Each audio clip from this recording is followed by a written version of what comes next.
Araling Panlipunan 6, Quarter 1, Week 4, Milk Base.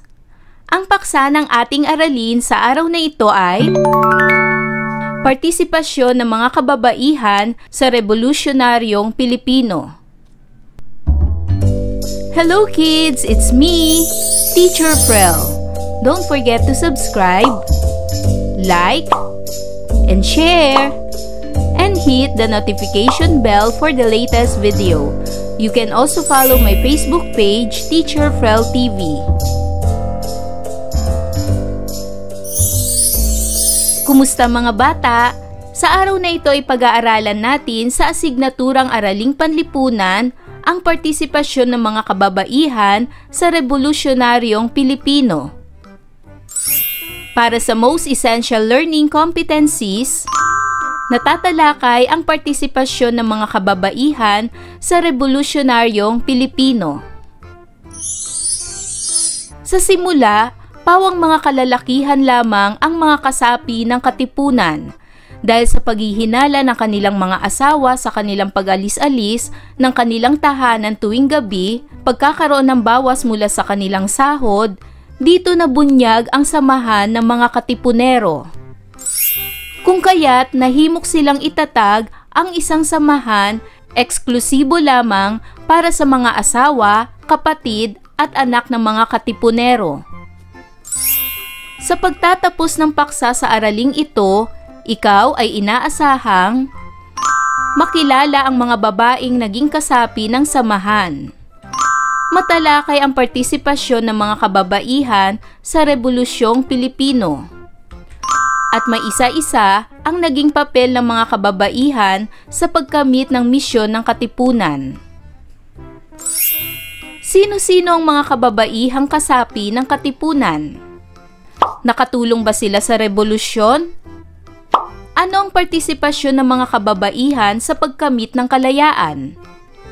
Sa pagsisimula ng ating aralin ay uumpisahan natin ito sa pagsasanay bilang isa. Sa bahaging ito ay sasanayin ng iyong kasanayan bilang isang mag-aaral na magsuri ng mga bagong kaisipan at impormasyon gamit ang kritikal o malikhaing pag-iisip. Ipaliwanag ang mga sumusunod na katanungan. Para sa unang katanungan, sa iyong pagsusuri, paano nakatulong ang mga kababaihan sa Rebolusyong Pilipino?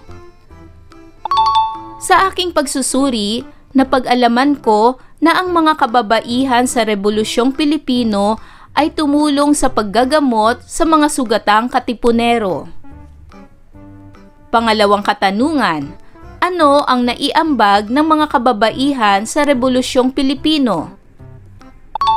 Ang naging ambag ng mga kababaihan sa Rebolusyong Pilipino ay naging taga-ingat sila ng dokumento, taga-sulat ng katitikan, taga-aliw at taga-linlang sa mga otoridad ng Espanyol. Para naman sa pagsasanay bilang dalawa, ipaliwanag ang mga sumusunod na katanungan. Unang katanungan, anong aral ang dapat mong matutunan mula sa ginawa ng mga makabayang kababaihang Pilipino sa pagkamit ng kalayaan? Ang aral na aking natutuhan ay maging ang mga kababaihan ay may kakayahan ring makipaglaban upang makamit ang kalayaan. Malaki ang naging papel ng mga kababaihan noon upang makatulong sa mga kalalakihang katipunero. Pangalawang katanungan, paano maisasabuhay ng ibang Pilipino ang aral na ito? Maisasabuhay ito sa pamamagitan ng pagpapahalaga sa mga kabayanihan ng mga kababaihang katipunero noon at sa kanilang ipinaglalaban. Ibahagi ang kanilang mga naging ambag sa kalayaan ng ating bansa. Pangatlong katanungan, sa mga kababaihan ng revolusyon, sino ang iyong hinahangaan o gusto mong tularan? Bakit? Hinahangaan ko ang kabayanihan ni Tandang Sora dahil sa paggagamot niya sa mga sugatang katipunero sa kanyang tahanan. Ngayon ay kilalanin na natin ang mga babae sa katipunan. Taong 1873 nang buksan ng Katipunan ang kanilang sikretong samahan para sa mga babaeng kasapi. Limitado lamang noon ang pagkuha ng babaeng miyembro sa kaanak ng mga lalaking kasapi ng kilusan. Itinuturing sila bilang kaagapay sa anumang aktibidades ng samahan. Kilalanin natin si Gregoria de Jesus. Si Gregoria de Jesus o Oryang ang kabiyak ni Andres Bonifacio na tinaguriang Lakambini ng Katipunan. Siya din ang kauna-unahang babaeng miyembro ng samahan. Si Gregoria de Jesus ang naging tagapagtago ng mga lihim na dokumentong pangrevolusyon. Tandang Sora. Sa bakuran ni Tandang Sora ang naging kanlungan, taguan, at sa kalaunay punong himpilan ng mga revolusyonaryo.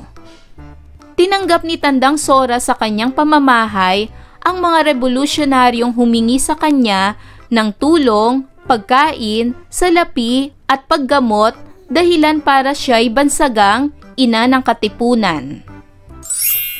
Ang mga Katipunera ay ang humihikayat ng mga bagong miyembro ng samahan, tagasulat ng katitikan, taga-ingat ng mahahalagang dokumento, taga-linlang, taga-aliw sa mga otoridad ng mga Espanyol na nagdududa sa mga pagpupulong na isinasagawa ng mga Pilipino at tagagawa ng mga bandila.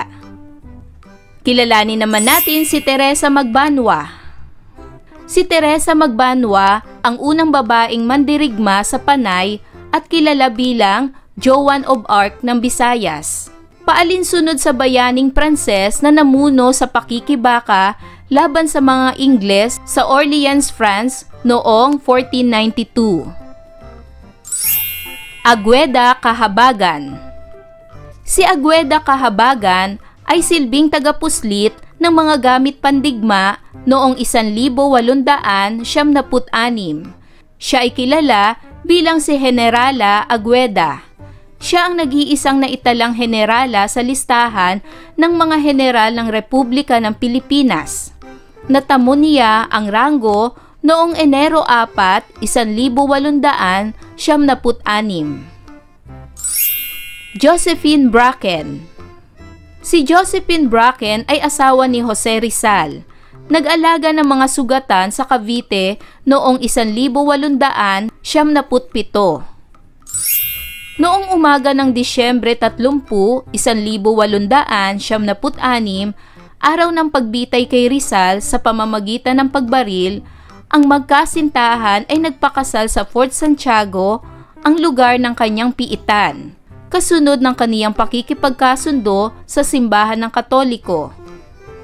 Ang kasal ay pinagtatalunan ng mga sektor dahil walang natagpo ang pagtatala patungkol sa pag-iisang dibdib sa kadahilanan ng mga hindi pangkaraniwang kaganapan sa araw na iyon, kahit na pinatunayan mismo ito ni Josephine at ng namumunong pari.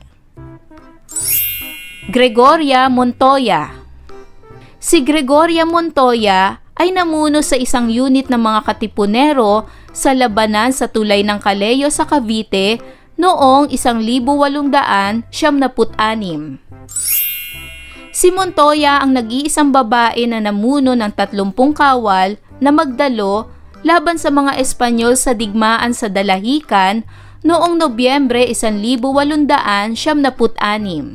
Nakidigma siya upang ipaghiganti ang kanyang asawa na namatay din sa himagsikan. Nakita noon si Montoya sa labanan na may hawak na watawat ng Katipunan sa isang kamay at isang bolo sa kabilang banda. Si Montoya ay namatay sa labanan kasama ang 15 mga tauhan, ngunit kalaunan ay nagwagi ang mga Katipunero sa labanan. Trinidad Tecson.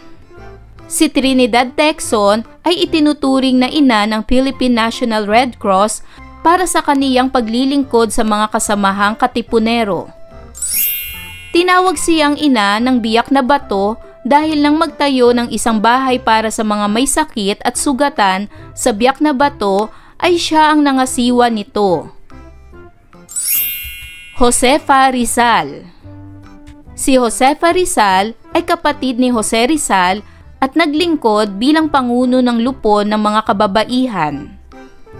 Ang kanyang palayaw ay Panggoy. Siya ay isang epileptic at namatay siyang dalaga. Marina Dizon. Nang maging supremo ng Konseho ng Katipunan si Andres Bonifacio noong 1875, itinalaga niya si Marina Dizon bilang pinuno ng dibisyon para sa mga kababaihan sa kilusan at namahala sa pagkalap at inisasyon ng mga babaeng kasapi. Ngayon ay dumako na tayo sa pagsasanay bilang 3. Letter A. May mga taong nakagawa ng kabayanihan sa ating bansa. Sila ay nagdaan sa hirap at nagsakripisyo dahil sa kanilang pagmamahal sa ating kalayaan. Ang ilan sa kanila ay nagbuwis pa ng sariling buhay. Kilala mo ba sila? Isulat ang kanilang mga pangalan at mga nagawa para sa Rebolusyong Pilipino. Narito ang aking halimbawang kasagutan. Ang ilan sa kanila na nagbuwis ng buhay ay si Gabriela Silang, asawa ni Diego Silang. Nang mamatay ang kanyang asawa, ay ipinagpatuloy niya ang pinaglalaban ng asawa. Siya ang unang babaeng general at unang babaeng martir dahil sa kanyang katapangan at kagitingan para sa kapakanan ng bayan. Si Teresa Magbanwa naman ang unang babaeng mandirigma sa Panay.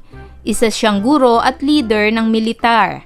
Siya ay sumunod sa yapak ng kanyang 2 kapatid at sumali sa revolusyonaryong kilusan. Nakuha niya ang mga armas laban sa mga Espanyol. Pinangunahan ng mga tropa at nanalo ng ilang mga labanan sa ilalim ng pamumuno ni General Martin Delgado.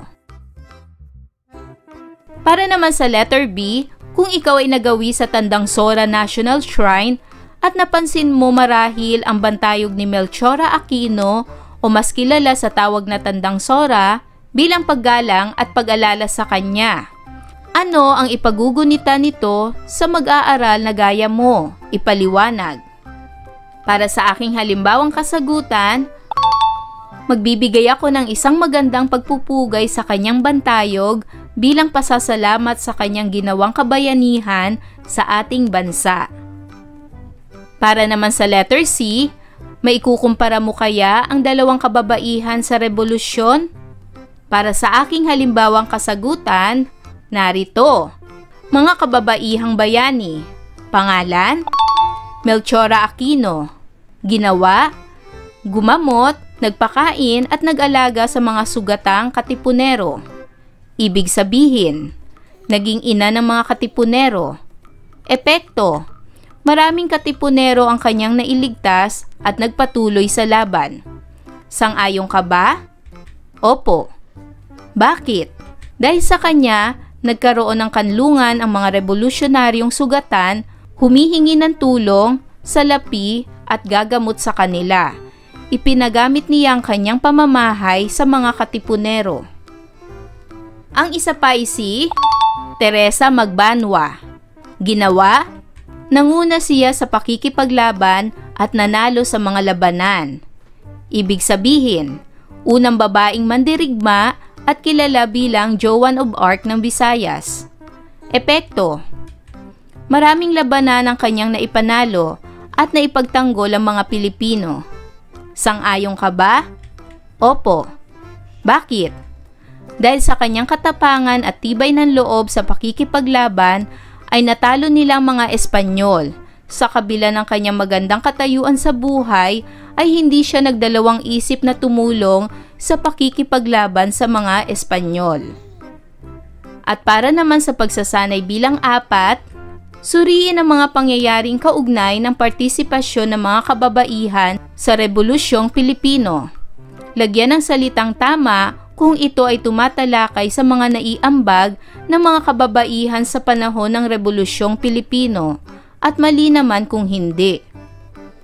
Unang bilang, nagbigay ng pagkain at tulong sa mga naghihimagsik laban sa mga Espanyol. Ito ba'y tama o mali? Magaling, ito ay tama. Pangalawa, Ginamot ang mga sugatang Katipunero. Ito ba ay tama o mali?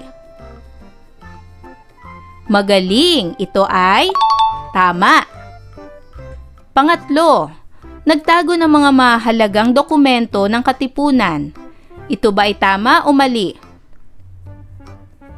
Magaling. Ito ay tama. Pang-apat, nanguna sa pakikipaglaban sa mga Espanyol. Ito ba ay tama o mali? Magaling. Ito ay mali. Panglima, gumamit ng kampilan sa pakikipaglaban sa mga mananakop. Ito ba ay tama o mali? Magaling. Ito ay mali. Pang-anim, nagsilbing tagapuslit ng mga gamit pandigma. Ito ba ay tama o mali? Magaling. Ito ay tama. Pang-pito, itinuring sila bilang kaagapay sa ilang aktibidades ng samahan. Ito ba'y tama o mali? Magaling. Ito ay tama. Pang-walo, tagapaggawa ng mga bandila. Ito ba'y tama o mali? Magaling. Ito ay tama.